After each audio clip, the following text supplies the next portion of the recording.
Pourquoi Sung Jin-woo a-t-il besoin d'argent alors qu'il est censé être plein aux as? Cet épisode marque-t-il le début de l'ennui dans l'anime Solo Leveling? Sung Jin-woo est-il actuellement le meilleur chasseur en Corée? On répond à toutes ces questions dans la review du jour. 5 kg. Alors, encore un épisode de Solo Leveling. Un épisode moins bien, on va pas se mentir. Voilà, on va pas se mytho, l'épisode était moins bien. Est-ce que ça veut dire que l'épisode était mauvais? Est-ce que ça veut dire que l'anime est finito? Pas du tout. Non, on va pas partir là-dedans, absolument pas. C'est tout à fait normal. Cet épisode adapte les chapitres 62 à 66 du manhwa Solo Leveling, donc on adapte 5 chapitres. Le dernier, si je ne dis pas de bêtises, on a adapté 6. C'est pas que le rythme a changé, le rythme n'est pas moins frénétique qu'avant, c'est tout simplement qu'il y avait beaucoup plus de texte, donc beaucoup plus de choses à dire dans ces 5 chapitres que dans l'épisode précédent, donc fatalement tu peux pas adapter 6 chapitres, ça aurait été compliqué. Là on est quand même à 4 minutes le chapitre, contrairement à 3 et quelques pour l'épisode 15, on est quand même à un rythme qui est plutôt pas mal. Mais du coup, pourquoi est-ce que je vous disais dans la miniature que c'est peut-être le début de l'ennui? Personnellement, je me suis pas mal ennuyé pendant cet épisode. Depuis l'épisode 1, je m'éclate sur chaque épisode de Solo Leveling. Le rythme est merveilleux, voilà, y a pas à dire, le rythme est merveilleux, l'animation est géniale, l'histoire est top. L'histoire est top, on suit l'histoire de Jin-woo qui subit un level up de malade mental à chaque épisode, et ça fait kiffer, voilà, on le suit pour le flow, voilà. L'histoire est intéressante aussi, hein, je suis pas en train de dire que l'histoire est mauvaise, mais on le suit surtout pour le flow, et on prend un kiff pas possible à regarder les aventures de Sung Jin-woo, à regarder Solo Leveling. Personnellement, je fais partie de ceux qui ont déjà lu le manhwa, alors pas dans son intégralité, si je dis pas de bêtises, je crois qu'il y a 199 chapitres, dites-moi si je dis n'importe quoi, j'en ai lu à peu près 160, voilà. Pourquoi je me suis arrêté à la fin? Tout simplement parce qu'en fait je suivais sur les manhwas papier, donc sortis, et donc il n'y avait pas la fin, et je n'ai jamais acheté la fin. Il faut que je le fasse, voilà, il faut tout simplement que je le fasse. Du coup, je savais ce qui allait se passer, et donc on est dans un épisode un petit peu d'histoire. On va poser l'histoire, on va inclure de nouveaux éléments à l'intrigue qui vont nous permettre de profiter de la suite, donc fatalement, connaissant moi ces éléments-là, ça ne m'a pas intéressé, et ça m'a quelque peu ennuyé. C'est la première fois que je regarde un épisode de Solo Leveling en regardant le curseur de temps. Je l'ai regardé 6 ou 7 fois, hein. Toutes les 2-3 minutes, je dis on en a combien, je m'ennuie, c'est pas très intéressant, bon je prenais des notes pour faire ma vidéo malgré tout, heureusement, parce que si je l'avais juste regardé en mode viewer, tranquille dans mon canapé, en train de prendre mon petit déjeuner, mon petit café, j'aurais encore moins apprécié. Voilà, là au moins, j'avais un petit peu ce travail-là à faire. On va donc répondre à une première question. Pourquoi est-ce que Sung Jin-woo a besoin d'argent alors qu'on l'a vu dans l'épisode où il va à la banque qu'il est blindé? La nana de la banque, elle regarde le compte, elle dit mais c'est quoi ce délire? Il a trop de thunes, qu'est-ce qui se passe en fait? Comment c'est possible qu'un chasseur de rang E soit blindé comme ça? Donc oui, il a beaucoup d'argent, mais il a beaucoup d'argent par rapport à la population coréenne moyenne. Pourquoi est-ce qu'il a de l'argent, Sung Jin-woo? Bah parce qu'il farme. Il farme dans les donjons, il récupère beaucoup de choses. Alors effectivement, il a des donjons particuliers par rapport aux autres, grâce aux clés qu'il récupère, qui va lui permettre de farmer des trucs plus coûteux. Donc où il va récolter un peu plus d'argent. Ça c'est la réalité. Donc il est avantagé, il a un petit avantage, mais un avantage qui n'est pas non plus phénoménal. Comment il faut voir les choses? Par exemple, si Sung Jin-woo veut s'acheter des sapes, s'il veut aller au resto, s'il veut aller en voyage, en soirée, quoi que ce soit, oui, il est riche. Il est techniquement riche, il a beaucoup d'argent, il peut faire à peu près ce qu'il veut. Cependant, là, on parle d'équipement. On parle d'équipement en plus de rang très haut, parce qu'il veut pas des équipements de rang E, vous en doutez bien, il veut pas non plus des équipements de rang C ni de rang B.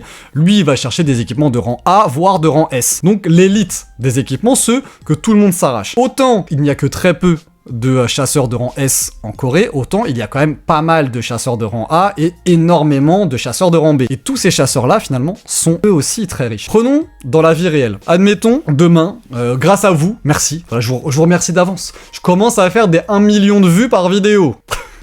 Ce serait génial, ce serait incroyable. 1 million de vues par vidéo, je me mets à faire une vidéo par jour, voilà. Donc je gagnerais à peu près, en gros, dans les 2-3 000 euros par jour, d'accord, 2-3 000 euros par jour, donc je serais entre 60 et 90 000 euros par mois. Merci les gars, ça fait plaisir, vous me régalez. Admettons, j'entrerai dans la catégorie des gens plutôt riches en France, même voilà, des gens qui sont très très bien en France. Si je veux aller en voyage, y a pas de souci, je vais à l'aéroport, je prends même pas mon billet, bon t'as compris, tu vois, je prends même pas mon billet à l'avance, je le réserve pas 3 mois à l'avance, je peux voyager en première classe, j'arrive, je prends n'importe quel hôtel, je vais dans les restaurants, je me fais plaisir. Si je veux acheter des vêtements, je peux acheter à peu près ce que je veux. Une voiture, bon, je vais pas pouvoir acheter forcément une Ferrari par week-end, mais t'as capté, je peux prendre la voiture que je veux. Là, et en gros, Sung Jin-woo, il est à peu près dans ce délire là. Voilà, c'est à peu près comme ça qu'il vit actuellement, donc il est vraiment bien. Mais le jour où je décide de m'acheter par exemple des œuvres d'art, et là ça va être un autre délire, parce que là, je vais pas être entre guillemets en concurrence, c'est pas vraiment le mot, mais t'as compris ce que je veux dire, je vais pas être fatalement en concurrence avec des mecs qui gagnent entre 1000 et 5000 euros, non. Là, les mecs qui vont vouloir acheter des œuvres d'art, par exemple aux enchères ou des conneries comme ça, ils ont beaucoup d'argent. Donc ce ne sont pas des objets qui vont se vendre à 3, 4, 5, 10 000 euros. Tu vois, si je veux un original de De Vinci, c'est pas avec mes 90 000 euros par mois que je vais pouvoir me l'acheter. Et en fait, là, on est à peu près dans la même chose, puisque les rangs S, bon, on n'en parle pas, mais les rangs A en tout cas, sont extrêmement riches parce qu'ils sont aussi dans des donjons comme ça. Et donc, eux, leur première problématique, c'est de survivre. Donc c'est d'avoir un bête d'équipement. Donc on arrive sur des sommes totalement démesurées lorsqu'il s'agit d'équipements exceptionnels. Le marché est déréglé, en quelque sorte. Le marché est déréglé puisque il y a vraiment, c'est la loi de l'offre et de la demande. Et donc il y a énormément de demandes, mais finalement pas tellement d'offres. Donc oui, il est riche, mais pas au point de pouvoir se payer n'importe quel équipement. C'était un peu long, mais je trouve que c'était nécessaire pour comprendre le truc.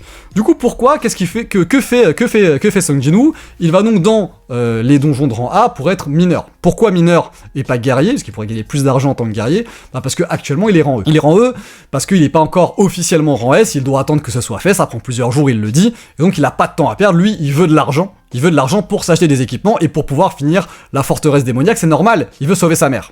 C'est normal, c'est tout à fait normal. Donc voilà, l'épisode raconte un petit peu tout ça, ça introduit les équipements, ça introduit la rareté des équipements, ça nous fait comprendre à quel point ils sont rares, à quel point ils sont précieux, ça montre aussi qu'il n'est pas le seul chasseur à pouvoir récolter des choses, et ça montre un petit peu le fonctionnement des guildes. Ça c'était intéressant, ça c'était vraiment bien, mais moi vu que je le savais déjà, et que, on va pas se mentir, la plupart de ceux qui sont en train de regarder cette vidéo, les gars, vous savez déjà parce que vous lisez aussi le manhwa. Voilà, vous êtes quasiment tous dans mon cas. Donc on s'est ennuyé.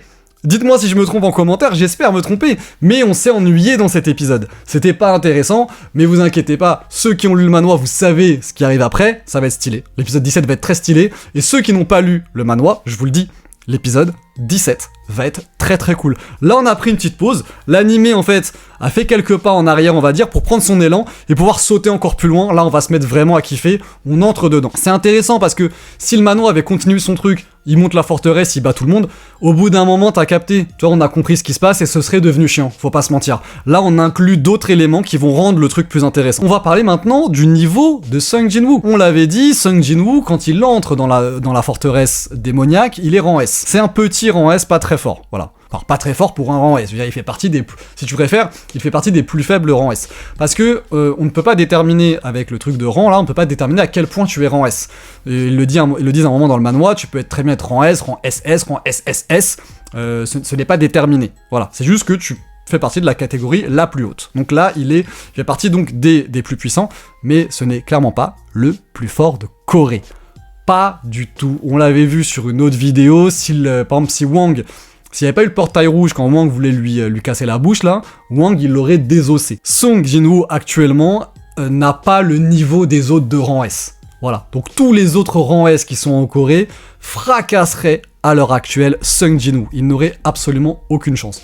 Quand il aura fini la forteresse démoniaque, on en reparlera, ce sera autre chose. Mais actuellement, non, il ne fait pas partie des plus puissants. En plus, on l'a bien vu au niveau équipement, il est pas vraiment bien loti actuellement. Mais après, voilà, le gros avantage de Sung, c'est qu'il peut augmenter en niveau, et surtout, il peut augmenter aussi le niveau de ses ombres. Et ça, c'est fantastique. Ça va changer énormément de choses aussi. Parce que Ygritte, il est très chaud, mais Ygritte, il va monter de level, et il va être de plus en plus chaud, ce petit coquin. Voilà. Donc, un épisode moyen. Voilà, parce qu'il faut le dire, maintenant, moi je n'aime pas en fait juger finalement des épisodes, une série épisode par épisode, je trouve que ça n'a aucun sens, c'est un petit peu comme si tu prenais un film de 2 heures, et que tu disais, bon bah voilà, entre 1h15 et 1h20, 1h15 et 1h25 c'est nul, d'accord, mais il y a un moment tu peux pas kiffer tout le temps, c'est justement ces hauts et ces bas qui font que les hauts sont mieux que les bas, il n'y a pas de haut sans bas en réalité, sinon c'est un truc tout plat, et ça n'a pas de valeur, tu ne ressens pas d'émotion. Donc là on est en train de descendre, et non, plutôt ouais, et on va monter, voilà. On est en train de prendre de l'élan, on va monter, ça va être super intéressant. La saison 2 de Solo Leveling est toujours aussi incroyable à mes yeux, je prends vraiment un pied d'enfer, mais là voilà, faut dire la vérité. Je préfère être honnête, aujourd'hui, j'ai pas kiffé. Voilà. Aujourd'hui, je me suis pas amusé, j'ai pas pris mon pied, mais la semaine prochaine, ce sera pas mal. Je me tâte, dites-moi en commentaire, je me tâte à faire une preview. Au début, je me disais c'est inutile parce que de toute façon, ceux qui veulent lire la suite, ils ont qu'à lire le manhwa. D'ailleurs, ceux qui veulent lire le manhwa, les gars, reprenez au chapitre 67. Voilà, comme ça c'est dit. Mais je me dis, est-ce que je ferais pas une petite preview pour vous expliquer un petit peu ce qui va se passer dans l'épisode 17, pour vous mettre un petit peu l'eau à la bouche ou pas, voilà. Est-ce qu'on peut faire ça? Dites-moi si ça vous intéresse. Si ça vous intéresse, je le ferai sûrement. Ça peut être un bon essai. Et puis si ça vous intéresse pas, on le fait pas. Et puis voilà, c'était le Shogun. Tchuss!